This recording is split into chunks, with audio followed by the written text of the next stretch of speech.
Hey, this is Matt once again. Welcome back to another video, and this is a paid request for the movie reviewer next door. Thank you so much for that. For those interested, requesting any type of videos, movie review, re-review, random thoughts, streams, commentaries, video game playthrough for an hour, or full playthrough, whatever the case may be, feel free to send it either directly to my PayPal, to have a CashApp as well. Links are down below in the info box, and I will get to it as soon as I possibly can. And this is for Femme Fatale, a 2002 film, which is a Brian De Palma film. Now, it's one of his that I had never seen before. I remember the cover. I remember seeing the cover, but I never bothered to see the film because I'm like, just didn't seem like much. And it kind of wasn't. I would say like the most interesting part of it to me was like the last 5 minutes.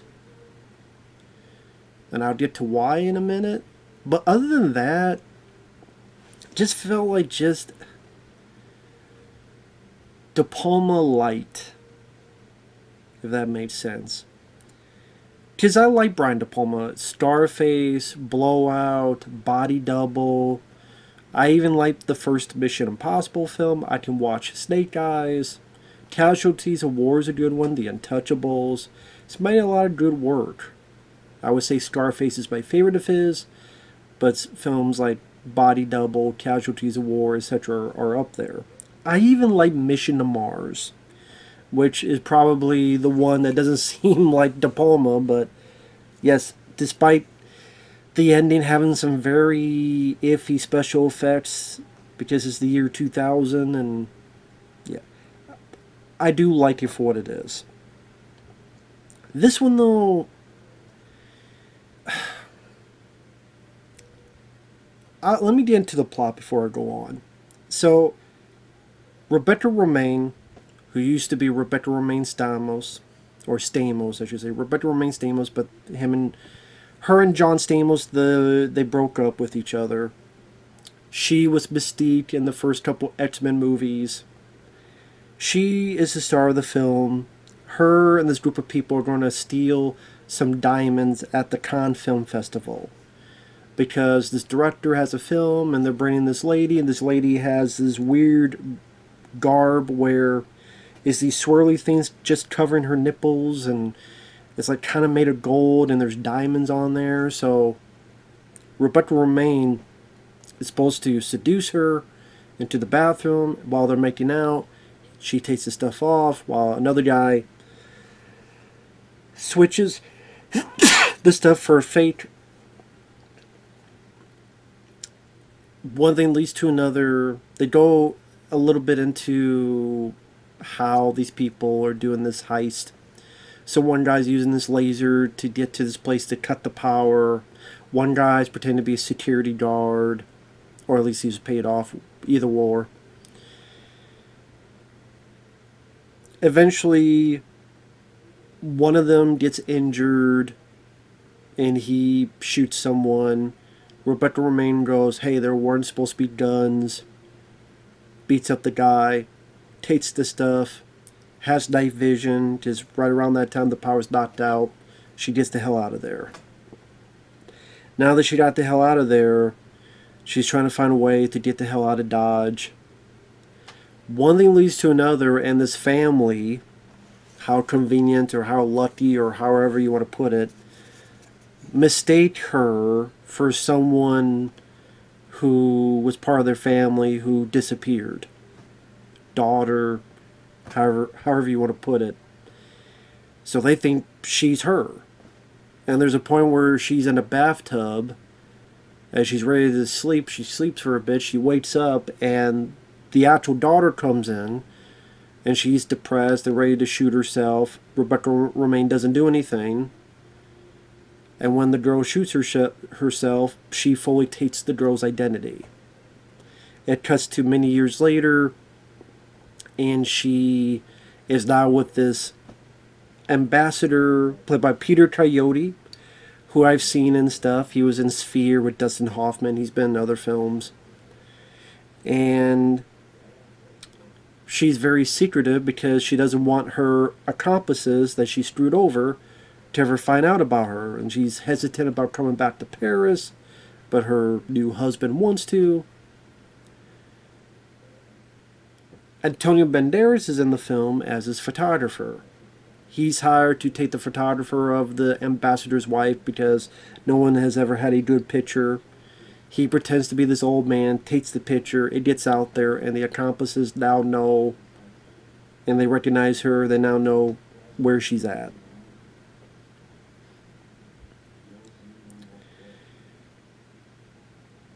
One thing leads to another. Now Rebecca Romijn is going to try to play all sides to get what she needs and get out of this situation. So that's where we get more into spoilers. Aside from some split screens that are done, like when Antonio Banderas is taking a photo, you see it from one angle, then it's split screen where you see what he's taking from different angles. Other than that, for a good chunk of the film, I couldn't tell it was a De Palma movie. Rebecca Romijn, I don't know if she was up for the job of this film. Does it seem like someone like Charlize Theron would have been better suited for? Or maybe even a Gina Davis. But Rebecca Romijn, she's there. I wouldn't say she's great. Antonio Banderas, I think, is good. But he doesn't, for a chunk of the movie, at least the first chunk, he's really not in the film. And then he appears, and then he doesn't really have a whole lot to his character. He's a photographer. This is his job. Then he thinks this lady's being abused because she put on this fake makeup that she got hit. She quickly seduces him, and then one thing leads to another, and she frames him for a kidnapping. And it's like, no, she wanted to end her life because of what her husband's doing, and he's being played like a fool.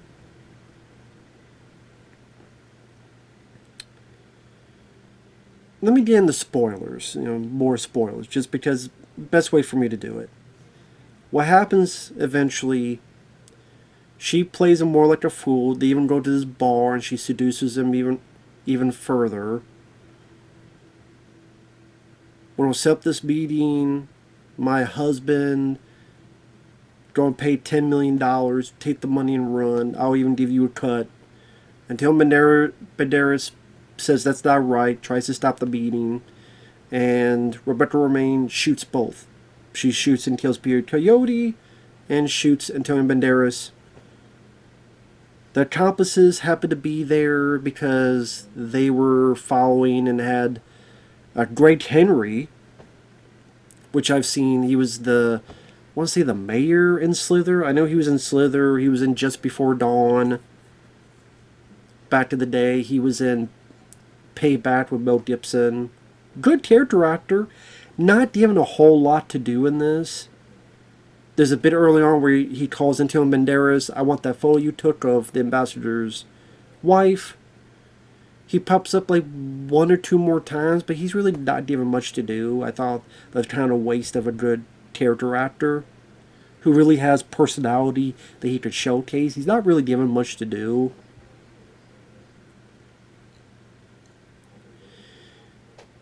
So the two accomplices who are pissed at Rebecca Romijn, while she's looking at Antonio Banderas who's dying, they pick her up, they throw her off the bridge to her death.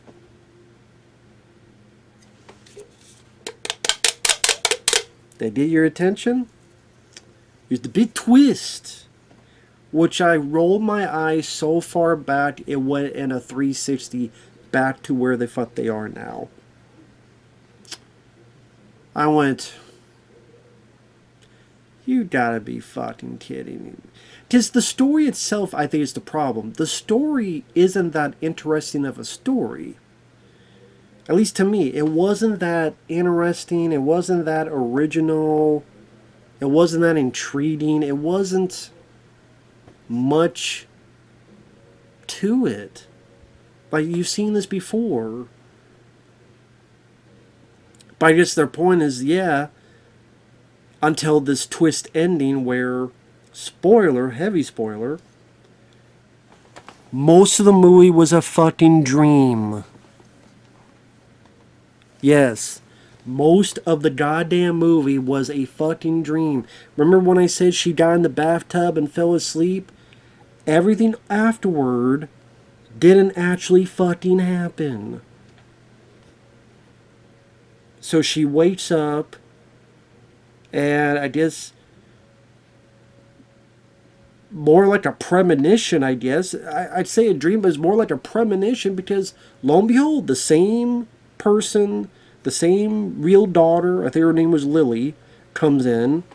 Only this time, she actually does the right thing and stops her from shooting herself, saying, listen, there's someone out there for you, and you don't regret this, and if you get on that plane ticket that you have right now, you don't meet someone, and things don't work out well for you. And then, like, the last, I say 5 minutes, but like 10 minutes is kind of interesting with dealing with fate and dealing with karma. And I guess it depends. Like the first 3/4 of this film was very typical and kind of been there, done that. But I kind of almost appreciate what De Palma was saying about luck and karma, at least the way I interpreted with this ending, where I keep wanting to say Charlize Theron. Rebecca Romijn did the right thing and saved her. Thus, the domino effect where this lady gets a ride with someone to the airport. That driver says, I really like that thing around your neck. Oh, you know what? How about you take it for your daughter? Are you sure? Yeah, go ahead. It cuts to years later. I don't know how Rebecca remained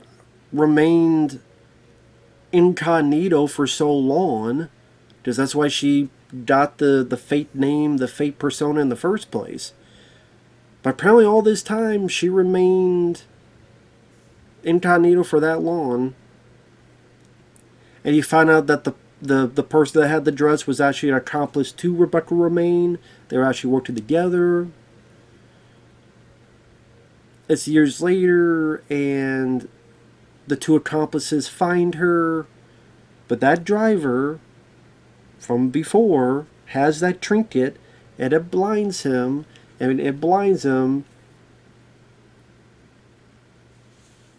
the whole dream premonition.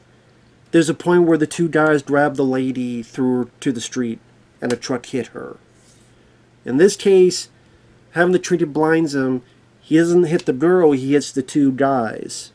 And they go back and they get impaled. I'm like, okay, the way this is edited and the way he's trying to showcase fate and karma. Good karma Rebecca Romijn gave. Good karma she got. I just see what it's doing there. I'm like, okay, that's interesting scene. I just don't know if I need to watch the rest of the fucking movie, the first 3/4 to get to that. I don't know if it was worth it to get to that. Because the stuff up until then was a kind of okay heist. Kind of interesting heist.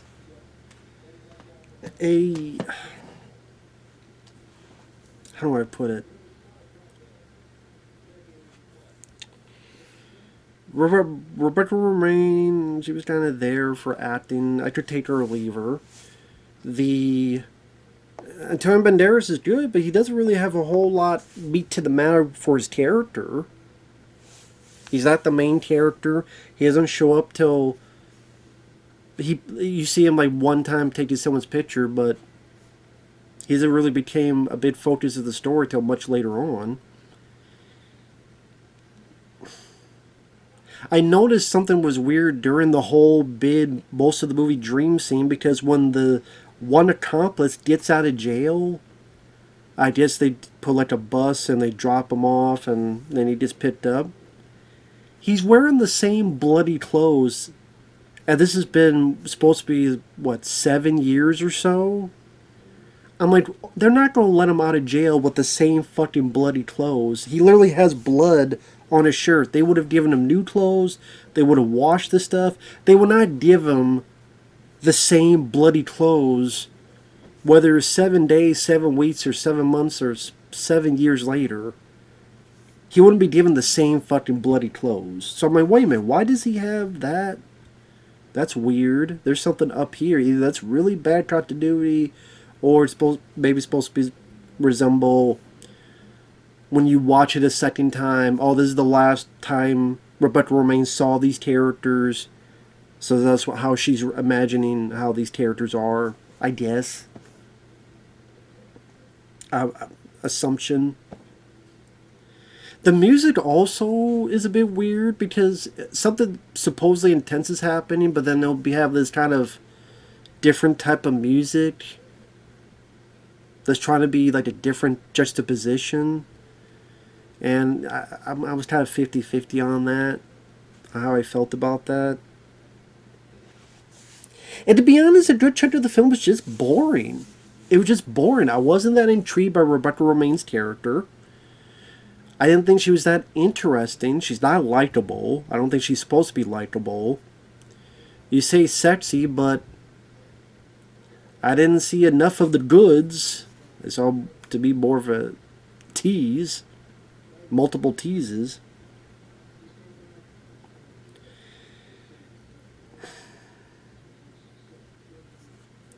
And then at the end of the film, Antonio Banderas comes up and helps her up and goes, "Have we met before?"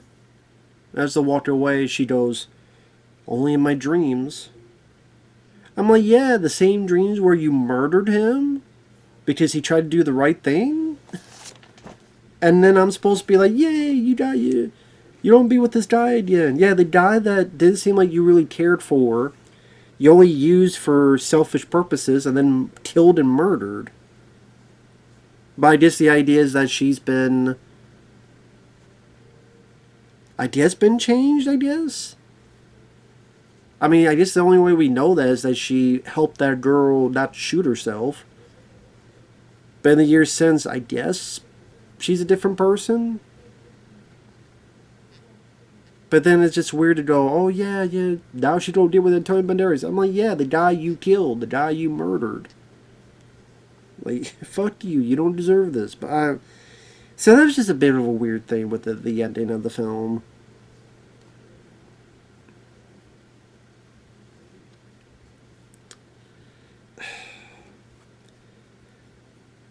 It's just one of those things where I'm watching the film, I'm sitting there going, I'd rather just go watch Body Double.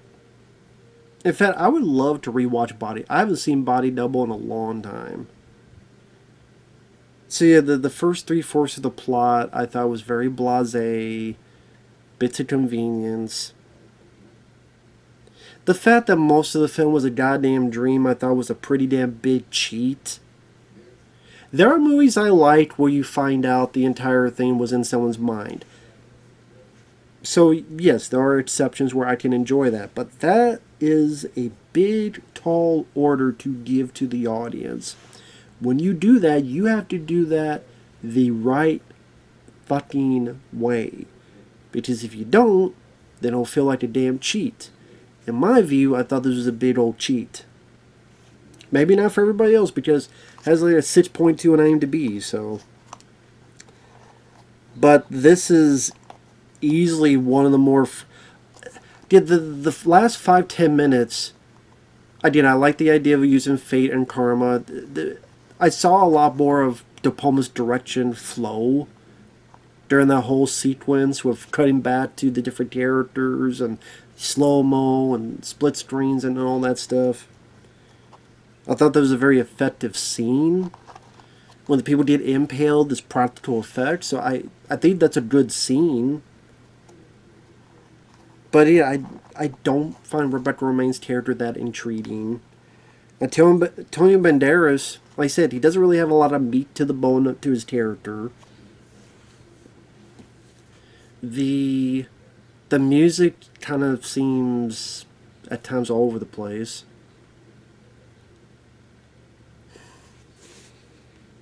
I mean, her getting kind of a happy ending, I don't know if I'm really that satisfied with, because she was such a two-faced bitch, murdering people that didn't deserve it. Pio Coyote didn't deserve it, and Antonio Banderas didn't deserve it, but technically she only did it in her mind. So there you go.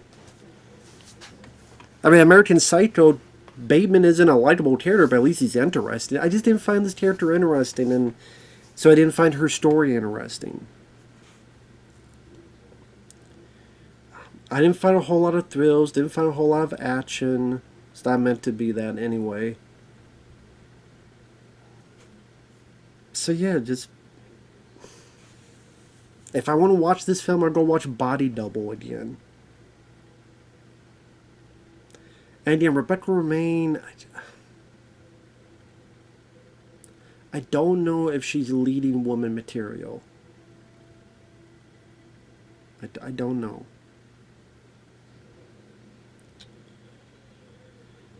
Like Sharon Stone, however I may feel about her, she really did sell it in Basic Instinct. That's the thing, when you think of like Basic Instinct and some of these other films, it's not the same type of film, but Fatal Attraction, these others, I mean, they just, to me, are head and heels above this film. It's just it's a De Palma movie, but to me it's more of a forgettable De Palma film. This is a film I would never watch again, and after a few months, I will completely forget everything about this film. Great Henry, I thought, deserved better. Antonio Banderas, he deserved a more intriguing character. Like, give him some backstory, anything.